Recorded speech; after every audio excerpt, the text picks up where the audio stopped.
A lot of people want to leave something meaningful for their children or grandchildren, and for many families, education is one of those things.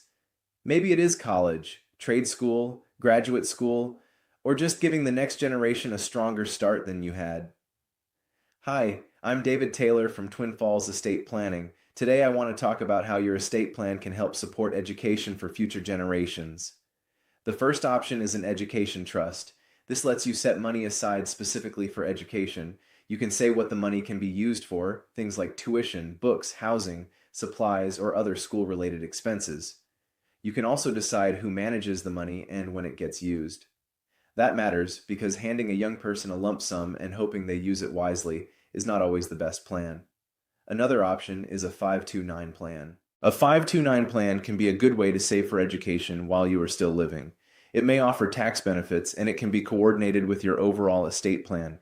You can also make gifts during your lifetime.